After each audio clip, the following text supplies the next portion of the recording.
Ranieri tries one!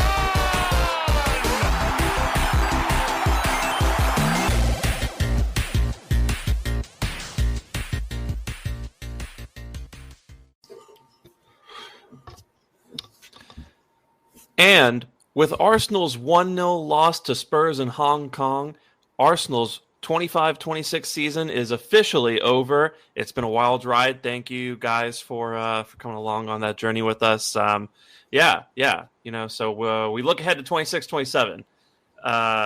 In all seriousness, welcome into Not That Kind of Gooner, an Arsenal podcast, and we are coming to you after the first North London derby to not be held in North London, to be held internationally.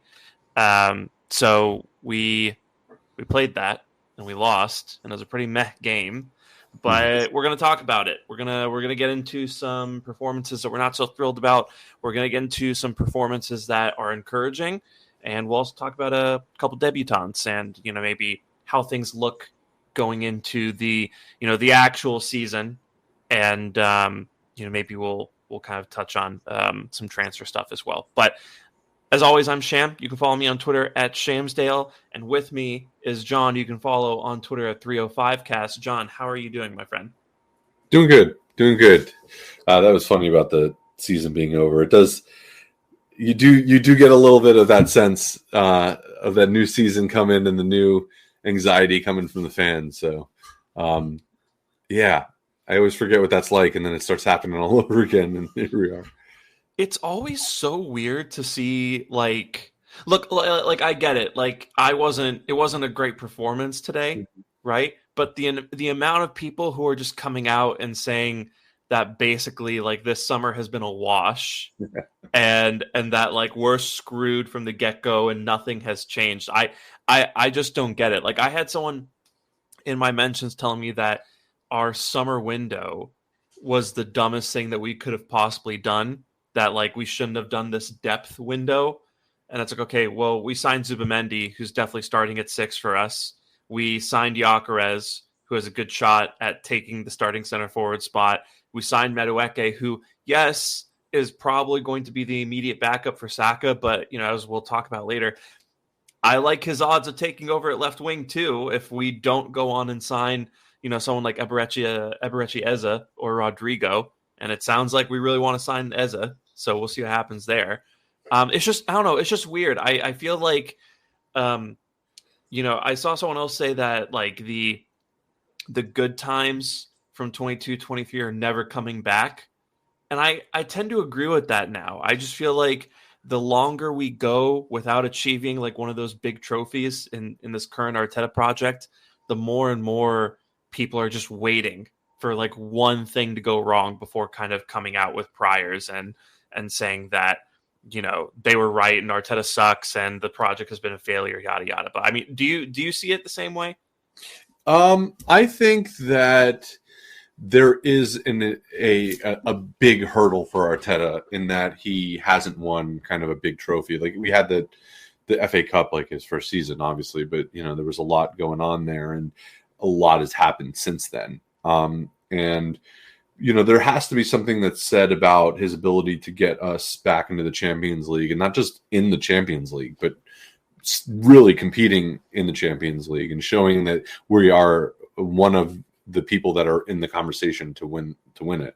We're definitely going into the Champions League this season as one of those kind of players as well, one of those kind of teams as well. So, a lot should be said about that. But I think that there's a big swath of fans that are just not going to accept that, and to an extent, I understand.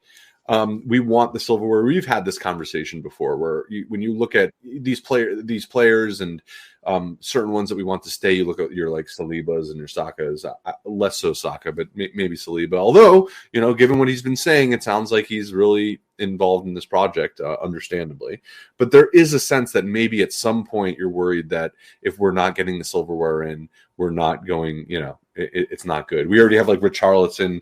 I don't know if you saw that, but my United friend sent me a picture of Saliba posting a picture of him. And then Richarlison commented, "You look a little bit skinny, bro. You should try lifting some trophies." which is like great. Now we're having Spurs players that are. Is that I don't know, is that real? I don't know if it's a real picture because it is from a United fan, but it is. But the point is that you get that kind of banter is around there, and even now coming from Spurs, who just came off a big trophy, as much as we may not think that that's enough for us, it comes a point in time where you start looking at what this team is doing and realizing that it probably won't be enough without a major trophy for a lot of these fans. And it's kind of an indictment of the way that football is nowadays. I think even just winning the FA Cup, let's say we just win the FA Cup, that's not going to be enough. And I'm not saying that that's the wrong way to look at it, because I think that when you look at the investment that we've made, when you look at the players that we have and how close we've been over the season, you expect to see something at the end of it at some point. So I do commiserate with fans who are a little bit, or a lot of it in some cases, impatient for something to happen. And you know what? That's actually the wrong way to say it. I'm not going to say impatient, because I think we've all been very patient with these projects and with everything and how close we've been. So it's a question of just getting it done at some point.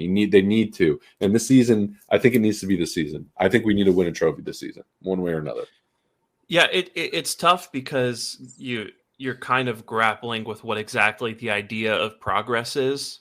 And, the 22-23 season, that was really easy, right? Because we went from finishing 5th to, getting 50 points in 19 games and competing for the Premier League very, very surprisingly, right? And that's an easy recipe for sudden excitement.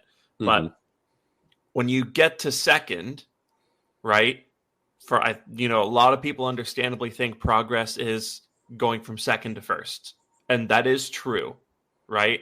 But I don't think people really take into account how difficult that is and how big that gap really is to bridge, right? And just, I have a lot of patience because I think we've been getting better and better each season. I mean, last season is an exception, but even then, I think there's mitigating circumstances. But like, I just feel like people are kind of at the point where it's like trophy or bust. Mm-hmm. And I do think we're approaching that point, but at the same time, it's tough because at the same time, I'm just one of those people who I always kind of am cognizant of how hard it is to win a trophy now. You know what I mean? Especially like the Premier League and the Champions League. If we were in the Europa League, I was about to say, if this Arsenal team was in the Europa League, we'd walk it probably. Easy. Yeah. So, but I get what you're saying. It is, and now, and you know what's like really deflating when you see like stories of like now Liverpool might sign Isaac. It's like I mean. That's kind of the problem, I think, however, with the approach that we've taken to recruitment over the last couple of seasons. I mean, I've been beating this drum to death. I don't want to say maybe too little too late, but there were times in the last couple of seasons where had we made a little bit sharper signings and addressed deficiencies that were clearly there instead of dilly-dallying with, all due respect to Eddie Nketiah, players like Eddie Nketiah at our center forward. You know what I'm saying? I mean, we've needed a striker since Aubameyang left in 2022. Since he, fucked off to Barcelona and decided that, he was just going to show up there and force a loan or whatever it was back then, and then they canceled his contract. We've had a need for a striker since then. And finally, we've seemed to address that. Kai Havertz, I think, did great, but he wasn't signed as a striker. Marino, I think, stepped in and did great, but he's not a striker. It's like there's Gabriel Jesus, sure, but that wasn't working out. And I feel like I get why the club did what they did, but it's hard to look at the way that we've treated the transfer window. I'm sure we're going to get to talking about the games at some point, but it's difficult to see how we've treated transfer windows and then kind of expected certain things to materialize in terms of trophies, but I think the time is now. We need to do it. And in terms of transfer windows, I understand people wanting to sign superstars. I don't empathize really, because like a lot of what I've seen a lot of people say something to the effect of get the superstars first. It's not Whole Foods. You don't walk in and grab Isaac or Rodrigo and put them on the scanner at the checkout line and basically say, I'll take him to go. I mean, you're paying the GDP of a small nation to get these guys. So these turn into protracted sagas. But on kind of as a second point as to why we didn't take that approach this season, I'd put it like this. This summer, recruitment-wise, we took 2 steps forward. Mm-hmm. The problem is last summer we took 1 step back, right? So it's still 1 step forward, Sham. Still 1 step forward. It's still 1 step forward, but the problem is, and the way I look at it is we could have been in the running for Isaac this summer, but we left ourselves so much to do with whatever budget that we had. Yep. So you can't go spend 120 million on Isaac, and that I might be lowballing it there, and then go get Zubamendi and Mascara and a winger and Eza and Kepa and and whoever else, right? Liverpool, I don't know how they're doing it. I don't know how they're fudging those numbers. Time will tell. I strongly suspect that they're going to have a couple quiet windows after this summer, but we just left ourselves too much to do this year. So that's where the blame lies for me. And it's tough.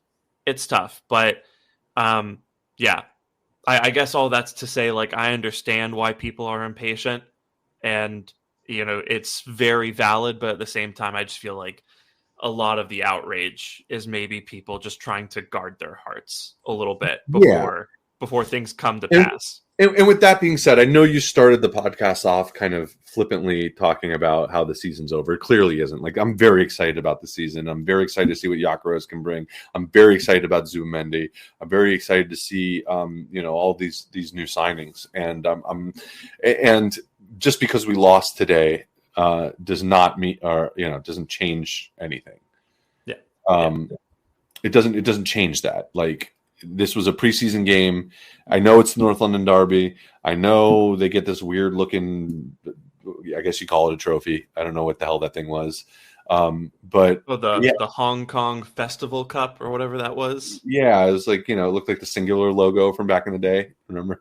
Singular Wireless. Am I dating this? There's like a half of I remember people, Singular. Yeah. Yeah. The Singular Wireless logo trophy. So I, like, obviously you want to win every North London Derby. Every time you play Tottenham, you want to win, or you at least don't want to lose. That's it. You don't want to lose. So, and you certainly don't want. You know what it is. For me at least, you're so excited about this new season, right?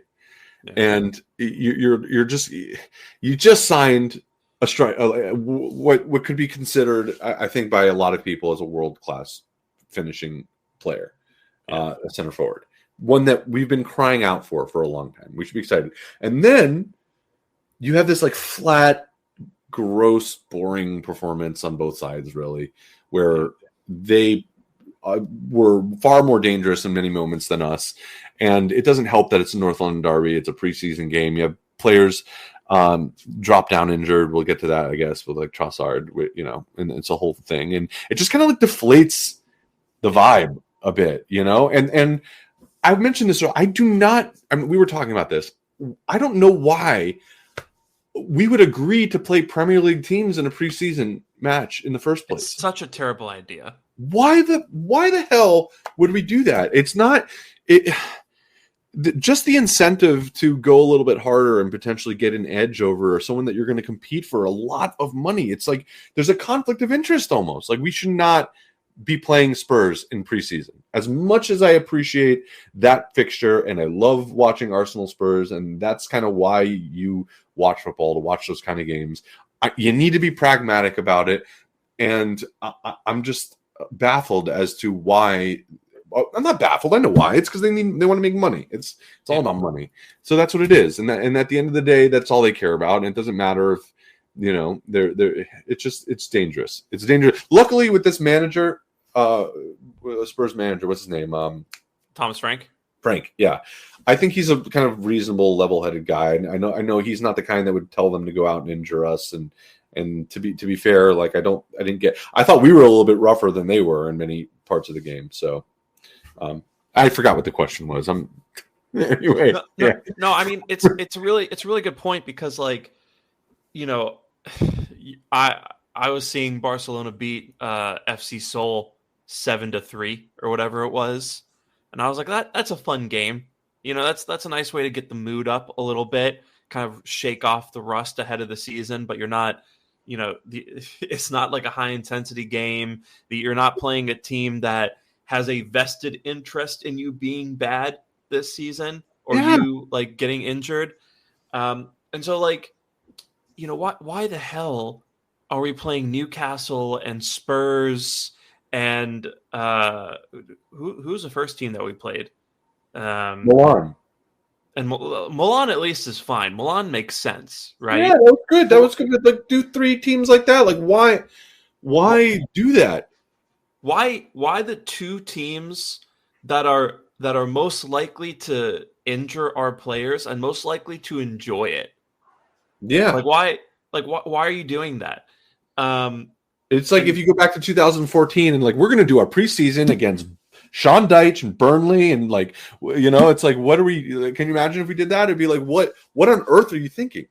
And I get it. Like you don't want to have like a full preseason against like FC Midtjylland and like Young Boys and then the Hong Kong 11 or whatever. Like I get that. That's not challenging. That doesn't up the level to a point where you need it to be. But like, I remember the 22-23 preseason and we smacked the shit out of like FC Orlando.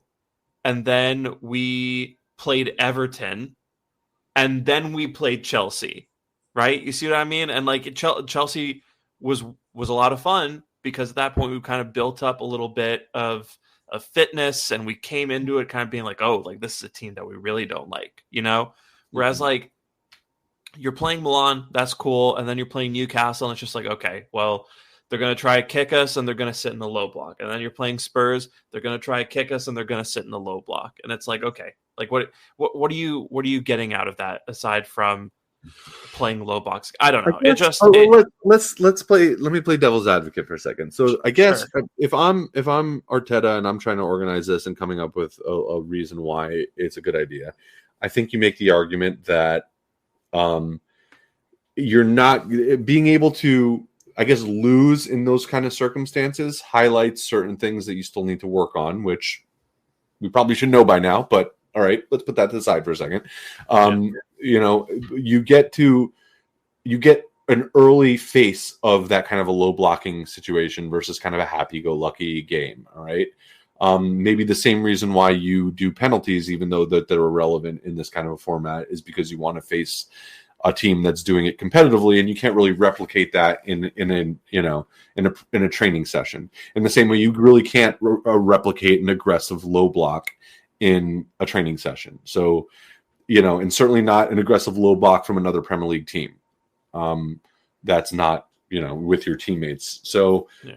I guess would be the positive, right? But I feel like how much, I don't know. I'll defer to them that they made the right decision and that it wasn't, maybe they didn't have a choice. Maybe it was just like contractual and like, but I have a feeling that Arteta and co would have had a say in all of this and what they can, but I don't know, maybe not.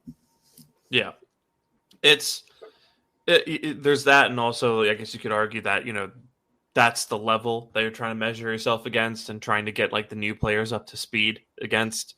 So, I mean, there's pluses and minuses for it. I just think it really doesn't let you have like a fun preseason. You know what I mean?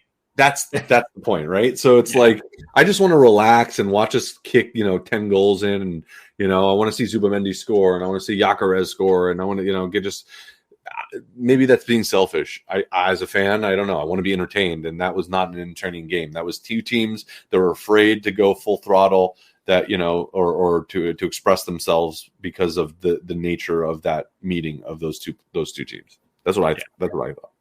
Yeah. Tell you what, let's get into the game itself, and I want to start out with the concerning performances because I think there's a lot of meat there, and I guess who from the match concerned you the most? Like which performance, really kind of left you thinking this is a worry? All right, so Trossard getting injured is the big worry for me for, I guess, two reasons. A, assuming that he was going to go and be sold to fund some other player that would better suit the team, whatever Arteta had in mind. That's clearly harder to do if Trossard's injured. And two, if he was going to stay and we were going to alternate and find someone else to sell, well, that's not going to happen either. He can't, now we have an injured player. So, but in terms of performance, I'm a little concerned with Martinelli.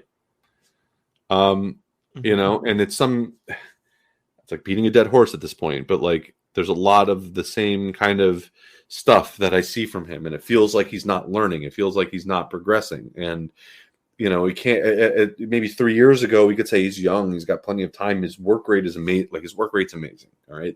Sure. I'm not faulting him for his trying. You remember from the documentary, the guy is a workhorse. He's insane. Like the coaches love him and the way he trains. And I think that gives him a lot of leeway in the squad, especially when you're considering the manager assessing whether to sign a new player to replace him.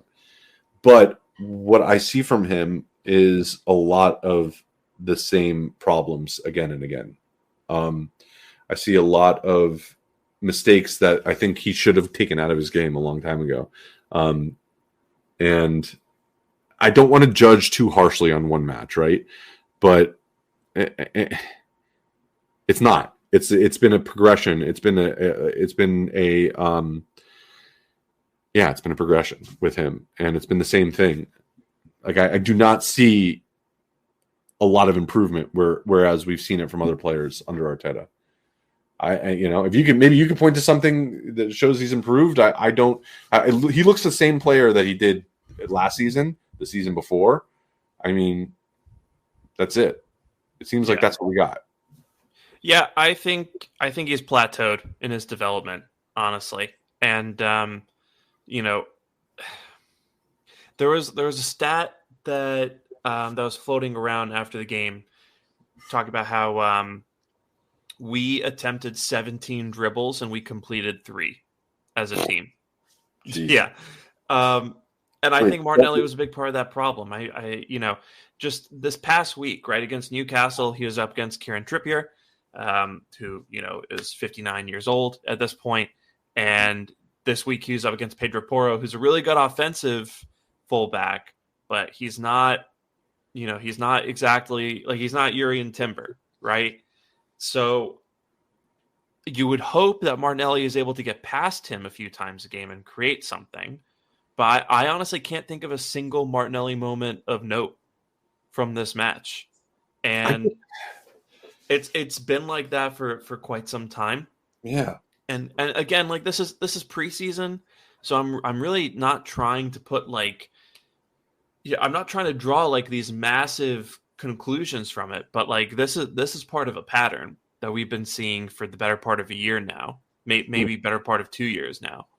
So, it's just concerning because we fell into those same old patterns where Saka was getting triple teamed, and then you had Martinelli isolated and he couldn't do anything in that position. And then what I think is even more damning, when Max Dowman came on, when 15-year-old Max Dowman came on, Spurs thought to themselves, it's more worth our time to put 3 defenders on the teenager than it is to put them on Martinelli. So that's a very interesting point, and I've been talking about this for a while now, and something stuck out to me a few seasons ago that has kind of been like, yep, that's exactly it.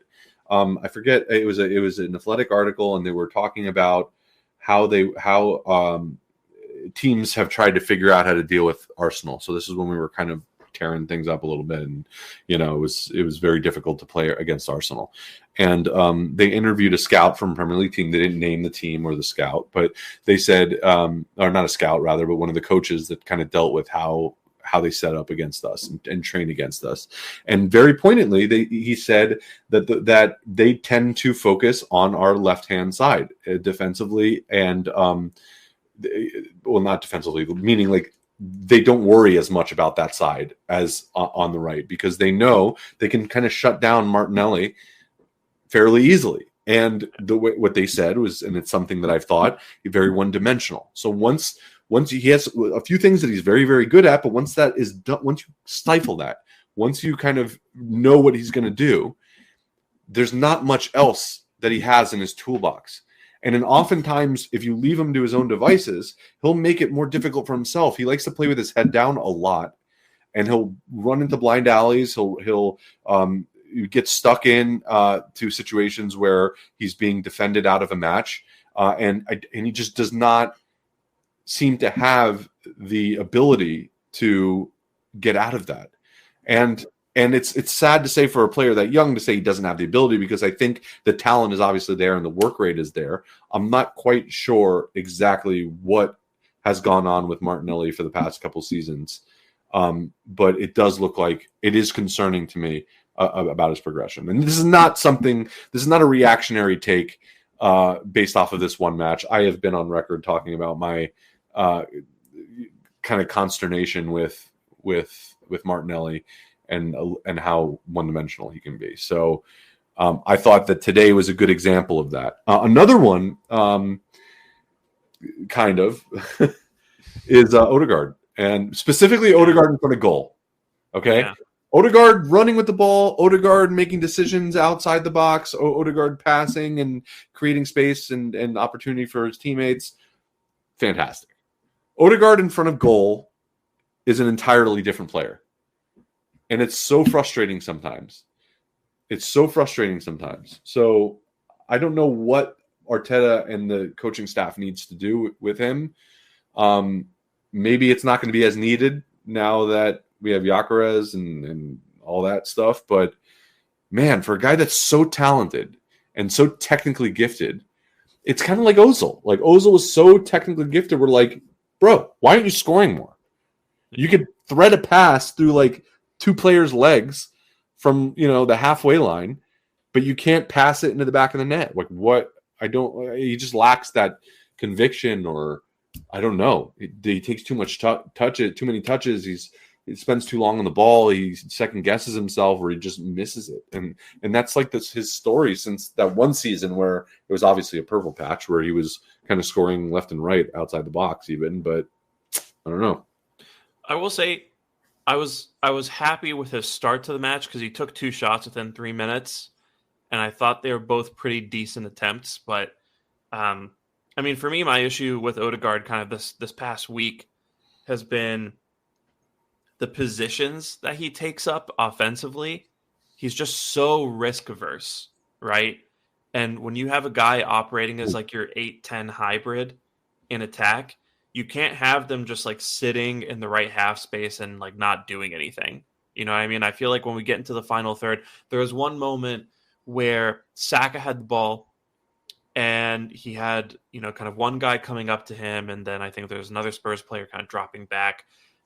And Odegaard was just sitting in this guy's cover shadow in the right half space instead of running like towards the byline, because there was this big space kind of, not near the corner flag necessarily, but like, towards the top of Spurs' third. And Odegaard just kind of stood there. And like, so you leave Saka in a position where he has to beat his man, where like he doesn't have any support.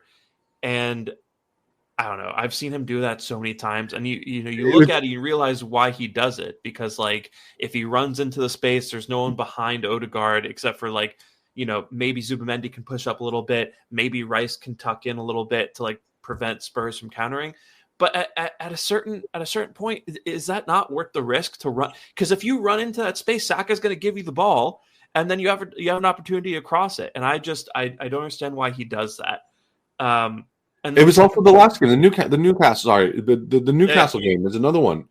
There was a great clip of him. There's two runners that were splitting a Newcastle defender. I forget who it was, whoever's on the right side that was at the time. And I think it was Dowman.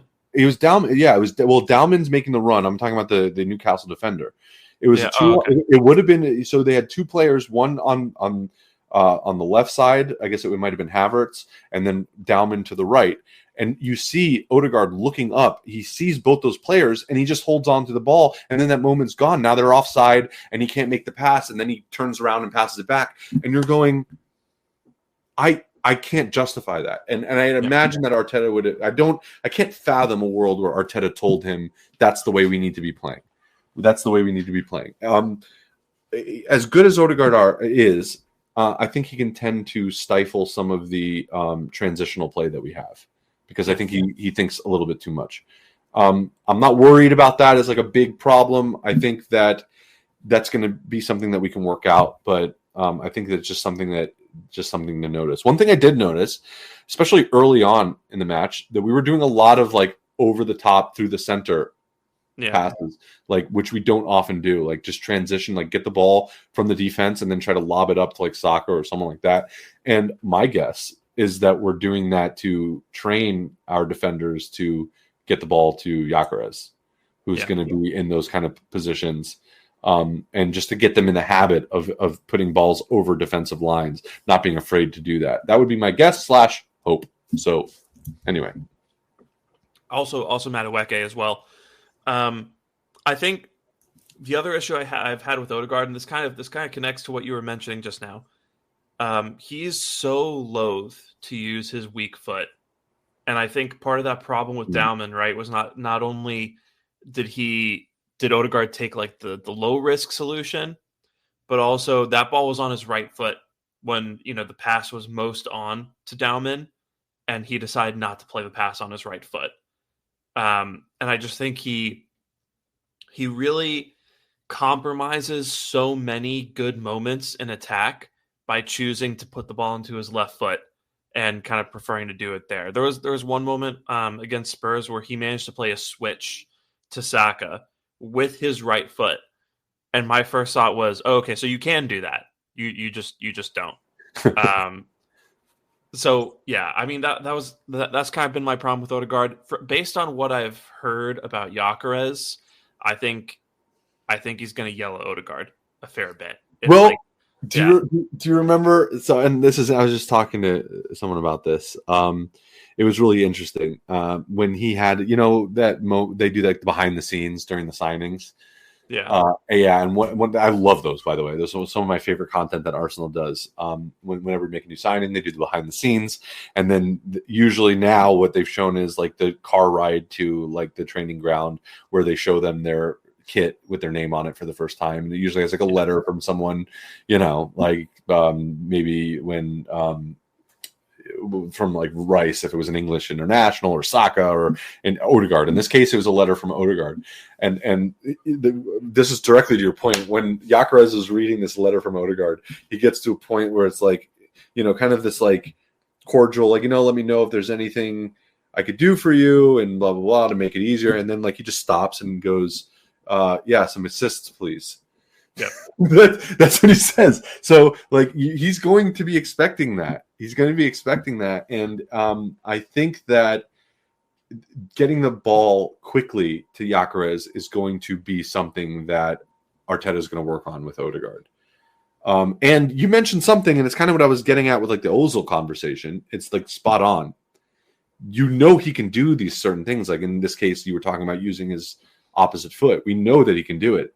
He's so talented. He's so technically gifted, but he just needs to like maybe stop overthinking things. Yeah. It's kind of like the Theo Walcott effect. If you remember Theo Walcott, the second he had a minute to think about something that he was going to do, he would screw it up. When he got the ball really quick and he just had to make a snap decision, he was lethal. But the second he said, well, let me make a decision, drops 2 levels. Yeah. And I'm worried that might happen sometimes with Odegaard. Yeah.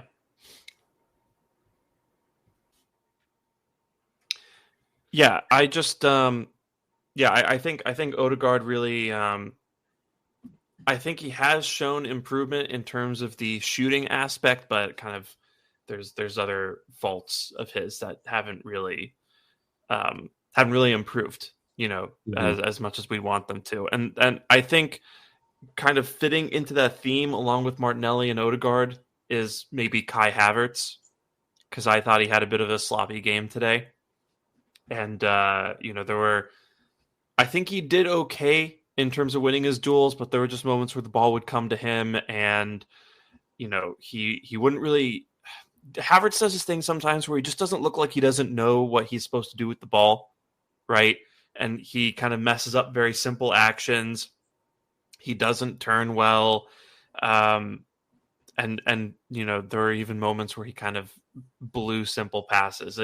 It almost harkened back to his first couple months at the club where he just looked devoid of confidence. Like there was one pass he was supposed to play back to Saka, and it was almost kind of lazy the way he laid it off, and so a Spurs player intercepted it, and he just had this look of just like, God damn it. Exasperation. Yeah. Yeah. I'm wondering how much the notion, how we know that he's kind of a confidence player, and we know that because Arteta has told us that, and we know that when we were singing his name and he was the main guy, and he was scoring some goals, that he was playing amazingly. He was, found his foot. But I can't help but think that with signing Gyökeres has negatively affected Kai Havertz. Too early to say, but maybe I'm projecting, maybe not. I think that it's not unreasonable to extrapolate that might be having an effect on Kai Havertz. And I think that he's a professional. I think that he'll be able to get over it. I think that we're going to see some good stuff from him this season. And I think that they're both Kai and Gyökeres are going to push each other. That's my prediction. That could turn out very differently, as many predictions that I made have done in the past. So we'll see. We'll see. But yeah, I agree with you. I think that Kai does not look like his full self. Again, though, it's hard because we have to paint all of this within the paintbrush of it being preseason, right? Yeah, it's preseason, and we're talking about a guy who missed 4 months of action with a torn hamstring, his first really serious injury in his career. So I still think there's something to the idea that he's shaking the rust off, and there are reasons for it, and also they're playing in a different continent, several time zones ahead.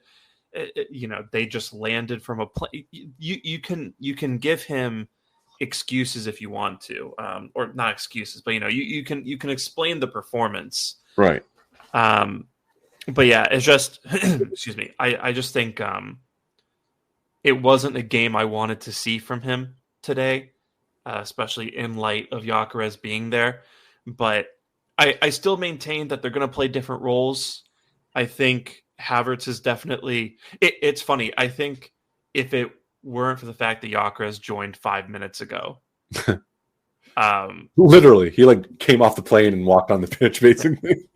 Yeah, and I saw people. It's mostly rival fans, so it's already in bad faith to begin with. But I saw people coming off that performance, what's his face? No New Thing, right? That guy was tweeting about how Gyökeres was a mistake of a signing, and he's gonna, end the project, blah blah blah. And it's the guy flew 14 hours. Actually, no, that's not even true. The guy flew from Lisbon to London, and then he did all the media stuff, and he signed his contract, and he did his medical, and then he got back on a plane and flew 14 hours to Singapore, got off the plane, got in a van, went to the stadium, put on the jersey, came out, said hi to all the fans there, then went and sat on the bench, went home, slept, woke up, did training, and the next day was asked to play 15 minutes against a Spurs team that like is already like in the thick of preseason. Like the guy is not ready. Like he is not physically ready. Yeah, I know. Look, I don't even know who that is. Is that like a famous quote unquote person? Like He's I don't really. He's the Tactico to end all Tacticos. I'll put it like that. Okay, all right. So when I got it, all right. Yeah. Listen,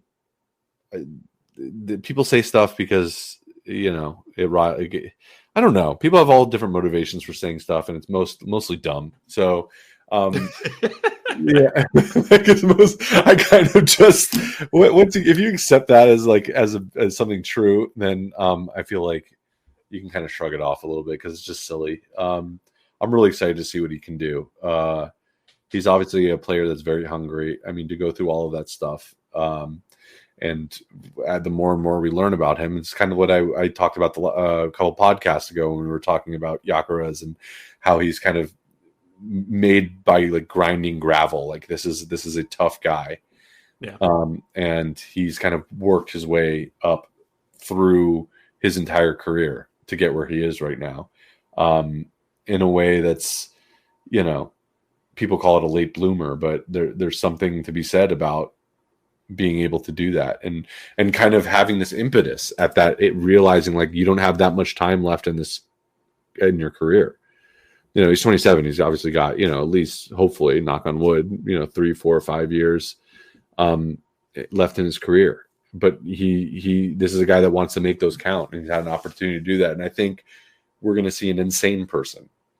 I have a weird feeling. I have a feeling that he is an insane person and that he's going to play that way. No, I think once he gets settled in, I think we're not going to see the second coming of Thierry Henry, but I think we're going to see Alexis Sanchez vibes. Yeah. I get Alexis Sanchez vibes from Gyökeres. Yeah, I think we're just going to see someone who is extremely competent. Yeah.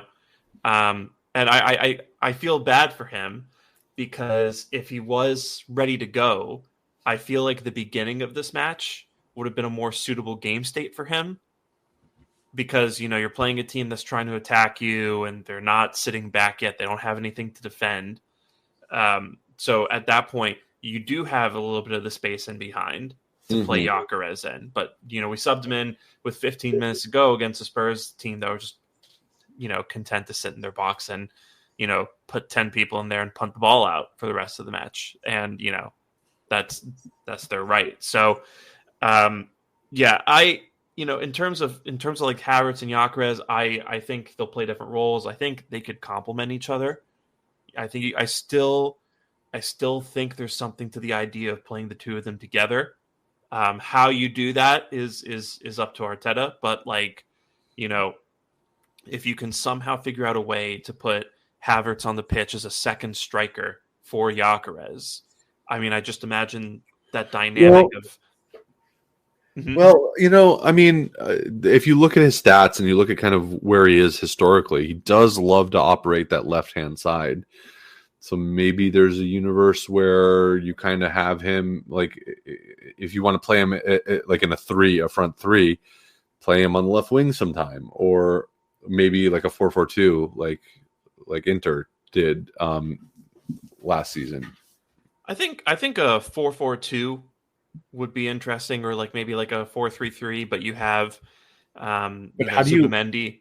I was going to say, how do you justify not having Odegaard, Zubimendi, and Rice on the pitch at the same time?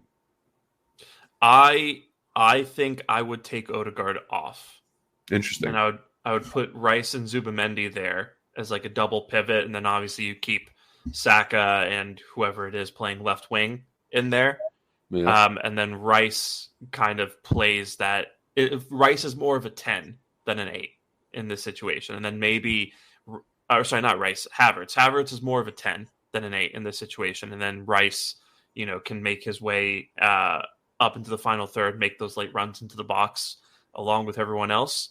But I don't know. I'm really intrigued by the idea of Havertz like floating in after, Saka and Gyökeres and maybe like Madueke or Eze kind of wreak havoc in the box. Yeah. And just kind of latches on to the ball in free spaces and, makes it at what he will. I don't know. I think there's something to it. I don't think we're going to see it all that much, but I do think it's a really interesting idea. What did you make of David Raya's performance? Well, I mean that, he does have a tendency to kind of be in no man's land every once in a while, and I think it's a lot of it is because when Gabriel and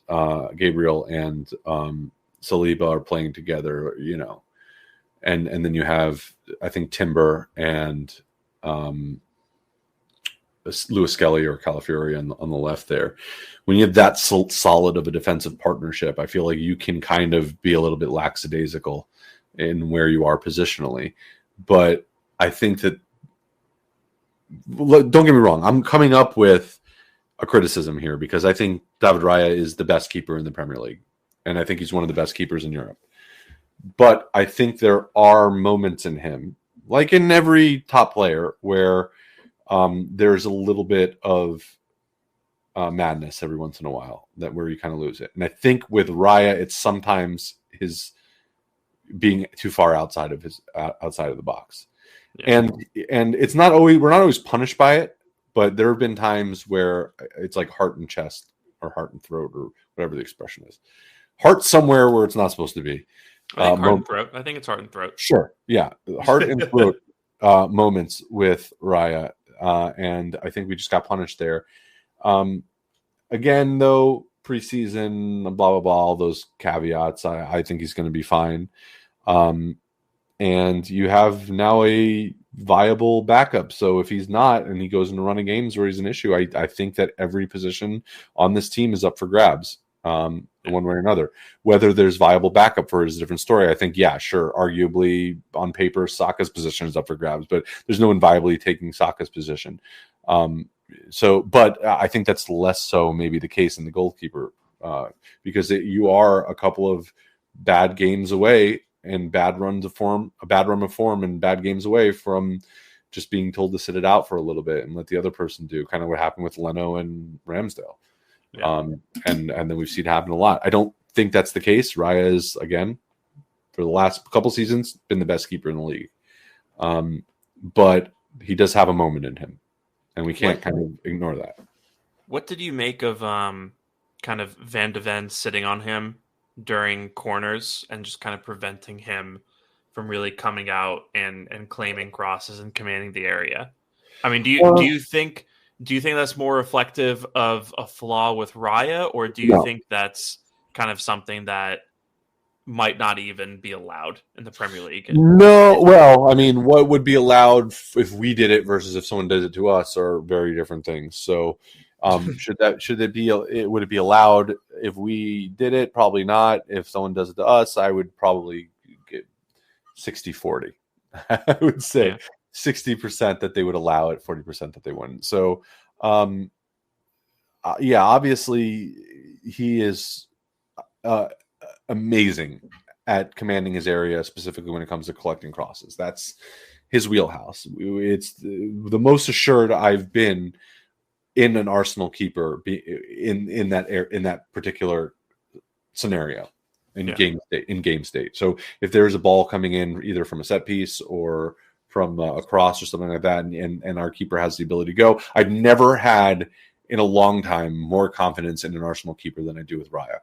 So it is no surprise to me that they were targeting him, that Van der Ven was targeting him specifically in trying to minimize his ability to do that. You can't do that. I mean, but again, I guess can't. It's kind of whatever the refs allow, right? Like, what are you going to do? Yeah. I think that I hope rather that it would be regulated a little bit more. I think by a Premier League ref, because these refs in Asia have been awful. No offense to them. I think that they have not had the big stage that these Premier League refs have. They haven't had the scrutiny that they have, and Lord knows the Premier League refs are awful too. And then they have their moments. But I think there are certain things that are just allowed in these preseason games that would not be allowed in a League Cup. I'm saying that. I'm almost like, no, the Premier League refs are arguably worse because they should know better. I don't know. I just feel like with what Van de Ven did, like he was very clearly impeding the keeper, and I feel like that's kind of a standard that they've settled on now. Only Ben White can do that.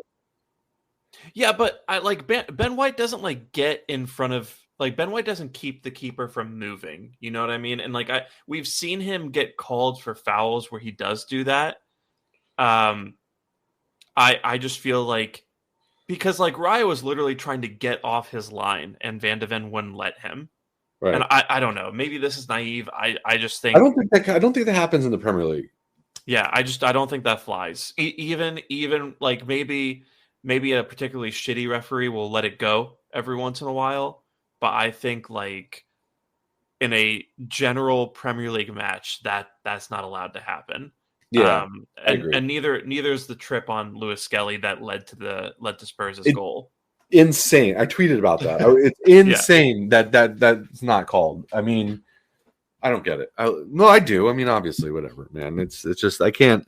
It's hard to focus on these like little moments like that. You know what I mean? Like it's like you have to address it like clearly. It's part of what happened in the game and stuff like that. But it's like. Does that happen in the Premier League? Yeah, it does. We're going to have to deal with that next season. Stupid shit like that. So maybe it's good. Maybe not that bad. I will say I have my beef with the PGMOL. I will say I think that kind of foul, they'll look at it on VAR and they'll rule it out. Like they'll rule the goal out? You think I don't know. So here you have way more faith in them than I do because I don't even have that much faith. Exactly. That's exactly what I'm saying. So I think that VAR goes and looks at that and then goes, it's too attenuated from the game, from the actual thing to actually, affect the player or whatever. They'll come up with some stupid ass reason why they don't. I think if they don't have the angle, like if Richarlison's foot is behind Lewis Skelly's foot and you don't really see like the angle in which he brings the foot down, then maybe. Yeah, you're right. In this case, like you could clearly see it. It was nonsense. I think that ref was going by Twitter rules, where it's just like that was just such a great goal. Why would I rule it out? And if that's the reasoning, then fair play, I guess. But yeah, it is what it is. I think with Raya, I don't really come away concerned about him from this game, but it's just one of those things where you're kind of reminded of the risk of playing the way that we do with him. And I think ultimately that risk is worth it, but just, you really have to get those passes right and build up. Otherwise that's what happens. I also think are going to be a lot more assured when we have our main center back partnership back, which according to Arteta should be at the start of next season. I'm a little bit more concerned about not having Trossard, as we kind of discussed, because I know we need a left wing signing. We need an attacking signing on the left. Yeah. We need it. I mean, if we go into the season without having made a signing on the left, that's negligent. I'm saying it right now. I don't think we'll do that. I think there's so much smoke around the Eza thing right now. Mm-hmm. And there were reports coming out today basically saying that the £68 million release clause will expire tomorrow, and I think that leaves Arsenal kind of free to start negotiating for an amount under that, which is what it sounds like they're ready to do. And Arteta had a couple quotes this week in pressers, basically saying that he's happy with how the summer's gone transfer wise, but there's a month left, and let's see how things look at the end of that month. This is basically kind of like a paraphrasing. Cool. Well, I'll tell you what, Arteta. It looks like Trossard's maybe injured, and we really need a left wing. So we don't need to wait until the end of the month. We know that right now. We've needed a left wing signing, and now we especially do if Trossard's injured. So as far as I can tell, they didn't put a timeline on Trossard's return. All they said was that he tried to turn and he felt a tweak somewhere and he couldn't continue. Right. So okay. Great. Love to hear that. Fantastic. Super happy about that. Yeah, but let's wait a month to figure out what we need. No. Obviously, I they're don't think working behind the scenes. I know they are. So I'm not like criticizing them. Like, don't get me wrong, it's not. But it's like, but I will say, because if they don't, I'm gonna lose it. That's all. That's all I'm saying. If we don't make that, all I'm saying is if they wait until the very end of the month to bring in Eza, I hope to God we are right about Madueke. I'll put it like that. I'll wait until the end. It's fine. Yeah. We just can't go. We just cannot start the season with, I guess at this point, Martinelli on the left, right, and Madueke as backup, maybe. No, I think Madueke overtakes him, honestly. Maybe whatever, or the other way around, whatever. But like that's it. And then, but then if that happens, then there's no backup on the right. Who, you know what I'm saying? Let's say we're gonna play Martinelli on the left, on the right. If something happens to Saka. No, I think if something happens to Saka, then you play Madueke on the right, Martinelli on the left. Okay, fine. That is so suboptimal. Yeah, that's what I would do. That is the suboptimal. That is that is not. I don't know, man. I could live with Madueke on the right and Eza on the left, and then Gyökeres in the middle. I think we could still make movies with that for a little while. Madueke on the right, what? And Eza on the left. Well, but my point is that we need, yes, okay. I'm saying if Martinelli plus someone else is like the options that we have, that I do not think that moved the needle from last season. And when you look at the moves that the other teams are making, it's not enough. It's not enough. Martinelli anywhere as a starter is not enough to win the league or to win any major trophies. I don't think so. And the evidence of that is partially because we've seen a lot of him as a starting player for Arsenal. We've seen him be good. We've seen him be really not good and ineffectual. We've seen him completely blocked out again. I don't have to go over this again. We need to make a left wing sign. I think as things stand, you need one more attacking signing to genuinely compete for the Premier League. Mm-hmm. And I think you need maybe two to be a favorite. I don't even care about being a favorite anymore. I just want the one. Just get me the one signing. Just so I know. I'm just saying if Liverpool do get Isak, and it looks like they're going to do that, if they do get Isak, I want to see two guys in that door still. I want to see Eza and like Leao. And I know Drew hates Leao, but Eza and Leao, or like Eza and Rodrigo, if you can somehow make those finances work, I don't think that's all that feasible. But like, I want another guy in that door after Eza. I'm gonna be 100 with you. I think if Liverpool sign Isak, I mean, I don't think it really matters who we sign. I don't think we overcome that. I don't think we can. Maybe I think if Liverpool sign Isak, they probably aren't able. Like if Liverpool sign Isak and then sign like a center back and a defensive midfielder on top of that, we're talking about a £500 million spend in one window. And at that point, I'll hold my hands up and say, okay, fair enough. If you're going to spend that much money, then like you should be winning a Premier League title. But like if they sign Isak and that's the end of it, that's their window. I think they have 3 singular points of failure on the pitch. And if any one of those guys goes, do me a favor. Spell it out. Your thoughts on that for me, because it's making me calmer. Because I'll tell you, the thought of them signing, and I'm sure a lot of people listening would think the same thing. But like, tell someone like me who has existential dread of Liverpool signing Isak why I should be a little calmer. Okay. I'm not saying that they are not a favorite not the favorite for the Premier League if they sign Isak, right? Mm-hmm. If they do that, they're without him, they're going to score a fuckload of goals. Right. So if they do sign him, that's engraved in stone. But if they sign him, I just do not see it in terms of them being able to then go get like Mark Yehi and like a proper defensive midfielder if they can find one, right? Mm-hmm. So in that case, yes, you have Salah and Verts and Ekitike and Isak and Gakpo and all those guys. Sucks. Like it sucks to see. But you have a back line of Frimpong, Kirkes, and then Konate and Van Dijk. Van Dijk is, 34 years old now. So I think this is going to be the season where he kind of slides down the center back rankings a little bit. I've been I don't saying think that for like 2 years, Sham. No. I didn't think he was. I didn't really think he was the best last season. If we're being 100% honest. Okay. No, this is good. This is helping me. Please keep going. But the thing is, who's behind Konate and Van Dijk in that center back pecking order?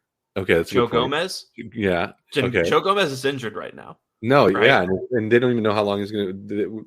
What did they say? They said it's going to be some time. Yeah, and then in front of them in midfield, right? You have McAllister and Szoboszlai, and I think if they keep Harvey Elliott, that's cool, right? That's fine. But behind, at 6, they're playing Ryan Gravenberch, who already I think is a very imperfect option there. Who's behind Ryan Gravenberch? Endo? Okay. Am I supposed to be worried about Endo? That's not a Premier League level player, if we're being honest.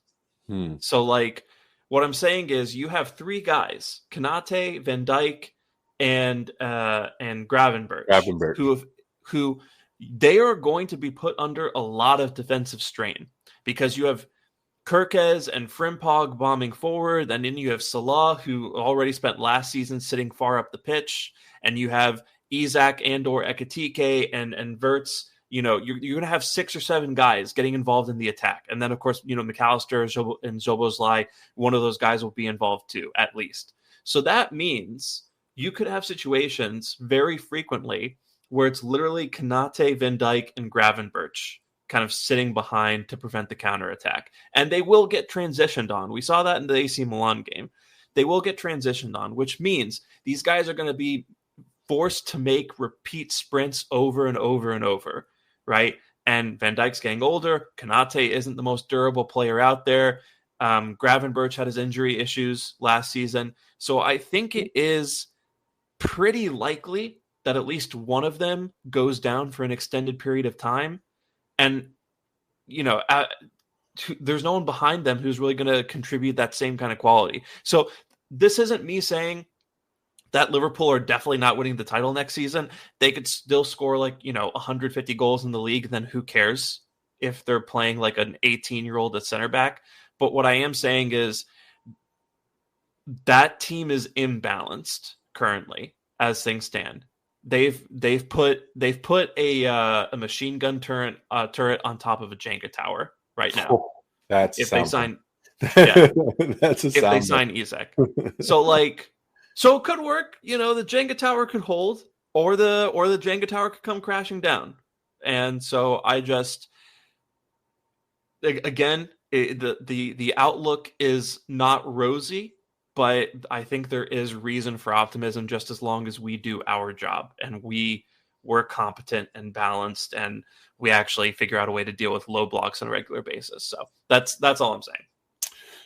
Just there it is, Mikel. Figure out how to deal with low blocks again. It's been 3 seasons. Figure it out. Let's go. Come on. Sign ballers. We've signed all the good defenders. Sign ballers. Thank you. That's it. But no, thank you, because that does make me feel a little bit better, and I think that you're right. That it does seem to be like this. Have you ever seen that meme? It's a drawing of the horse that looks like an artist started it off and then a child finished it, and then it's Liverpool's or a race car where it's the same kind of concept. It's this nice Ferrari, and then a kid draws the second half, and then it's Liverpool attack, Liverpool defense. I feel like that it's not really that level yet, but I agree with you that you're right that it could be that level really soon. Van Dijk goes down. Frimpong goes down. Different story completely in that team. Yeah. So that's a team full of players who have shown that they're not the most durable, and they are going to be made to sprint a lot. Yeah. So I think they got lucky with injuries last season too. They did. Yeah. And I know Liverpool players hate to say that or hate to admit that, but they did. They got pretty lucky with injuries last season. And Mohamed Salah, is going to go play in the African Nations Cup this season. But he loves sitting on the bench for Egypt if it helps Liverpool. So we'll see what happens. I'm not a bitter Egyptian or anything, but yeah. But yeah, I just we'll see what happens. But kind of on that note, before we get out of here, I do want to hit like a couple performances that I find encouraging, right? Yeah, we can't be completely negative today, right? No. We gotta leave on a high note. Yeah, I'm down with that. Let's do it. But I guess like I have two players in mind right now, and the first one is Zubamendi, and I just think I think on this Asia tour he's given such a great account of himself. He's come in and he's really just like adjusted very quickly. And I think who was it? I think it was Billy Carpenter who said that he was worried we would get the Real Sociedad Zubamendi, but it turns out we've gotten the Spain Zubamendi. That's great. And he's pulling the strings. He's really progressive with his passes. He's breaking the lines regularly. And it's so quick and snappy with the 1-2 touch. But he also shows that he can carry every once in a while. And the part that I was worried about was him off the ball. And against Newcastle, he held his own physically, and he made some great tackles. Mm-hmm. I think he finished 6 tackles against Newcastle. He's just nipping in very intelligently, and he showed a bit of that against Spurs as well. And when he came on against Spurs and took over for Norgard for like those last 15 minutes, we controlled the game. And part of this is Spurs sitting back in their own third, but they didn't get out of their third and counter on us like they wanted to, right? And I think that's down to Zubamendi, really sitting at the top of that final third, pulling the strings, positioning himself really nicely in order to, help regain possession. And yeah, man, I think we have such a critical upgrade there at the base of midfield. I'm so impressed with what we've seen from him so far. Yeah, tempo. Man, he is a temper machine, and that is a key in how Arteta plays. Right, it's all about cycling possession. It's all about tempo. It's about moving from defense to attack. It's about and he slot in perfectly. And he is one of the things that he does amazingly is he just makes the right pass to the right foot in the right momentum to get a play moving forward in the direction he directs the play. Literally directs the play with how it's not just who he passes to, and it's interesting because this was one thing that Granit Xhaka did really, really well that went under the radar by a lot of people. They were always talking about progressive passes and things like that, and his red card stats and yelling at the fans and whatever they talked about with Granit Xhaka. Yeah. But one thing, and some of that's justified, but I think a lot of what made him so good, kind of low key, was how he could create impetus in attack with just how he passes the balls to certain players, to what foot he passes it to them, in what point in their stride is he passing the ball to them. And these are things that are very hard to kind of learn. There's like an intuition to it that in many cases you have it or you don't. Obviously you can get better at it, but I think what he has seen what I've seen from him that's very promising in these few games that he's played for us is that ability to dictate how the tempo of the match and to create an impetus where it's necessary. That the way that a player receives a ball it's almost a communication to them that says, run, go attack now.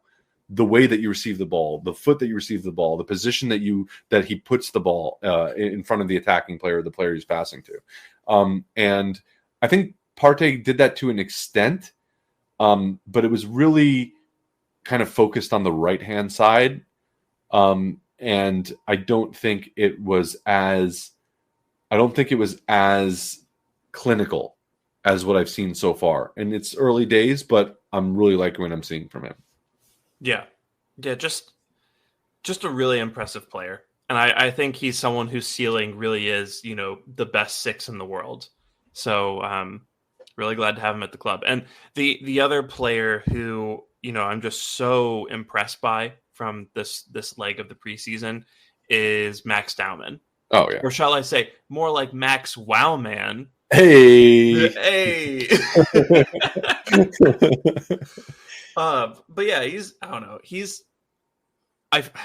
It might be, I might be stretching when I say this, but I feel like if I'm Ethan Winery, I'm looking at Max Dowman and I'm kind of thinking to myself, Shit. yeah, exactly. Being like, why? I wish you'd waited like 2 years, right? And I don't want to make a problem where there isn't one. I think honestly, having Winery and Dowman kind of in as like figuring into those 8 positions, I think is really encouraging. But just what we're seeing Dowman do at 15 years old. I in particular I'm thinking about the Newcastle game where he came on and he was running Joelinton ragged for the rest of the match, and he forced Joelinton to foul him in the box, and he earned the penalty, which turned into the winning goal. And just the confidence that he plays with and the maturity and kind of already like the way he's able to physically match up to grown men who play Premier League football, right? This guy was tussling, he was spinning past defenders, he was outrunning people, he was dribbling through defenders, and he was cutting in and taking some really good shots as well. And he did a little bit of that against Spurs earlier today. Yeah, just overall, just such an impressive player. And the more I see of him, the more difficult it is to imagine that he's not going to figure into this season in some way. Like last time out, I kind of said to myself, like, he's definitely getting minutes, like maybe later on in the Champions League this season and a couple like league matches, maybe some Premier League games. Well, I think Dowman could go on to be someone who comes off the bench regularly for us this season if he continues to show that level. And I don't want to hype him up too much because, again, this is a kid and his development's not linear and all that. But just, the best possible first impression he could have made, to be honest. Yeah, so a couple of things. I don't think he's eligible based on his age for the Champions League, but I think he is for the Premier League. Yeah. Yeah, I think that's the way that works. Champions League would be a second half of the season thing. I think he turned 16 in December. Right. So I think for now we'd see him in the Premier League. I agree with you. I can't imagine that we don't see him at some point. Just by the way he's playing now. And I remember the first time we talked about him, and the impressive thing about him at that point was that he, we're looking at this kid and we didn't want to overhype him, but we're going, he's a 15-year-old kid just kind of standing his ground here. I think in that first game, he, like I was saying, I didn't think he really did anything crazy impressive other than being a 15-year-old, being able to put it at that level. And then all of a sudden Newcastle. And then it's like, whoa. Yeah. Whoa. And then he does it again very consistently. So if he can continue that, I mean, what a special talent. That's all. I don't know what else you say. I mean, it's kind of awesome in the literal definition of the word of being awe-inspiring to see this 15-year-old kid be able to sit up like that. And, there were times where I'm going, where I thought it was Odegaard, the way he runs with the ball, kind of Odegaard-esque, like, which is a big compliment because like Odegaard on the ball is, I might be frustrated with some of the decision-making sometimes, but, in terms of his technical ability and being able to run with the ball at pace, he's excellent. And there were legit times when I was watching Dowman and I thought it was Odegaard, and all of a sudden I saw Odegaard. He passed Odegaard, and then I would say, "Oh, that was a 15-year-old kid that I just saw running against Spurs." It's interesting too, right? To kind of see how players like Winery and Lewis Skelly and Dowman are coming up and kind of bedding so well into the first team. And I can't help but wonder if maybe there's something to do with the fact that this Arsenal team is full of players who were teenage stars, right? Bukayo Saka, William Saliba was ripping up Liga as a teenager. Martin Odegaard was like the most famous 15-year-old in football for a little while. Kai Havertz was running Bundesliga when he was a teenager. Even Declan Rice was getting attention fairly early on. And so I wonder if being surrounded by a bunch of those players who have gone on to become elite players, and know how to deal kind of with those expectations and with that environment at that age. I wonder if that's, helped players in terms of how they've got on. And, Saliba apparently is mentoring Marley Salmon. Odegaard is mentoring Winery. Rice is mentoring Max Dowman. So, I do kind of wonder if, well, not wonder, but I do think it's, I do think Arsenal have played quite a pivotal role and have been quite savvy in terms of how they've dealt with these teenagers coming through. Yeah, and you look at when we had appointed Jack Wilshere to kind of like help these youth players. Like, I thought that was such a good idea because there's another example of someone who can kind of impart to them not only what it's like to be an Arsenal Academy graduate, but to come in very early on and to have a lot of pressure on you nationally and internationally, and then how to take your chances when you get them, because football is a short career potentially, and that you never know what could happen, and that you really need to give it everything you have and just hope for the best. And I was really happy about that when he was teaching them. So in addition to everything you're saying about the players that we have, and I mentioned Martinelli as well, because this is a player who was very young playing for.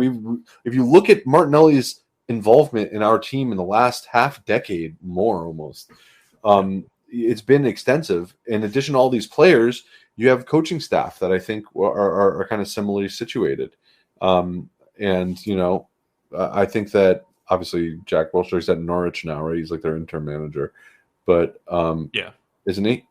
I think he's the interim manager. Yeah, but or at least the assistant. Yeah, but look, the Arsenal team right now is replete with players who are success stories, for youth success stories, and the Premier League is as well. I mean, look, Iwobi is another example of one. He's a player that shows that you can come young through Arsenal and then make it. Theo Walcott was for a while. Emil Smith-Rowe is another one. Joe Willock is another one. These are testaments, and I touched on it in the last podcast or the one before. These are the best advertisements that you can have for a youth program, because it's crazy how many youth players from Arsenal are currently in the Premier League and doing well or moderately well, at least. Yeah, it's why I never really bought into this whole there's no pathway argument that people were making. I think Arsenal have shown for decades now that there is a pathway into the first team if you're good enough. So not only is there a pathway into the Arsenal first team, if you come to Arsenal Academy, there's a pathway into the Premier League. It may not be for Arsenal, but you can make it. You can make it in the Premier League coming from an Arsenal Academy. That's a really good point. Yeah. I think sometimes people think about playing for Arsenal as being the end game, but that's not the way the players are looking. Yeah. They say, I want to be a pro footballer in the Premier League. And you can look at Arsenal players and our academy, and you can say very confidently that we have a track record of producing Premier League players. Yeah. And if you don't get into the Arsenal team, you could still go on to have a great career. Right. And, there's guys like Yunus Musa even who are a testament to that as well. And we might sign you back. Hopefully. Oh yeah, and Eza. Wow, I forgot Eza. We might sign you back. We might sign you back. Are you worried at all that Dowman came on? Always, constantly worried. Oh. All the time about everything. Yes. Oh. Any football related questions you have for me? Are you worried at all? Every minute. No, are you? Oh, I guess let me rephrase this. If you're Winery, should you be worried that Dowman came on and you didn't, or do you think that's just more of a positional thing? I think he should not count his chickens. Right? I think that maybe not worried, but he needs to be aware that this is not your typical teenager getting. It doesn't seem to be your typical teenager getting a shot in a preseason game. I think that he's generated a lot of buzz, and there's going to be a role for him. And if you're good enough, you're going to get played. If he's tearing it up, there's a universe where he gets played over Nwaneri. So he can't rest on his laurels. So if that's what we mean when we're saying worried, I think he needs to look over his shoulder. He needs to keep his head straight. He needs to make sure that he's training hard and that he's performing when he has the opportunity to do, because I think this is not a typical 15-year-old kid. Yeah. And I don't think it's going to be the typical trajectory of a 15-year-old kid potentially. So yeah. No, I think that's absolutely right. I think right now, Odegaard stayed on the pitch for the whole 90, and that's probably either due to kind of performance plan for him, or not performance plan, but like a fitness plan that they have in place for him, or Arteta really wanting to win this match and going with Odegaard instead of Nwaneri. And we know Nwaneri now is basically the Odegaard understudy, but at the same time, there is someone coming to rip that shirt off his back as soon as he puts it on. So, excuse me, that's something that you should be aware about. Tell you what, we'll put a bow on it there and go ahead and get out of here. But I feel better. I feel better after chatting. It's a nice little therapeutic, because losing a North London derby, it sucks. It really it makes you start questioning a bunch of stuff. It makes you start, again, why would you do it before a preseason, in the preseason? But here we are. And I think that it helps put things, like at least chatting about it, helps put it in perspective. Yeah, it's a dumb little preseason game, but at the same time, I was still pretty annoyed about it. So it's nice to kind of put it in perspective and kind of know what needs to be worked on and know what's pretty encouraging. So thank you, listeners, for being here with us, for for listening to us kind of cover all this. You can follow John at 305cast on Twitter. You can follow me at Shamsdale. Oh, and by the way, we're doing a bracket for the worst Arsenal signings of all time. So you can find that on our Twitter page at NotThatGooner. Go ahead and vote in those. The voting should end in a few days. And then we'll cover that in our next episode and just kind of talk about the results, maybe give our thoughts on whether or not we would have voted differently. So again, you can check that out at our Twitter page at NotThatGooner. You can also follow us at NotThatGooner.bsky@social on Blue Sky, and you can follow us at NotThatKindOfGooner on Instagram and on TikTok, and you can subscribe to that handle on YouTube as well. And if you're listening on Spotify or Apple Podcasts, please do leave a 5-star review. It really does help get the pod out there towards more and more people. So would be much appreciated. But we will be back early next week to kind of talk about more Arsenal news stuff. I don't think we're playing until like midway through next week, right? I want to say Wednesday. We're playing Villarreal, I want to say. Okay. So we'll hopefully be back before the Villarreal game, and then we'll have another episode after the Villarreal game, and we'll cover what happens there. And then hopefully there's an Eza transfer next week to talk about as well. We will see. But yeah, so until then, take care, get your mind out of the gunner, and we will talk to you soon. So until then, bye. Bye.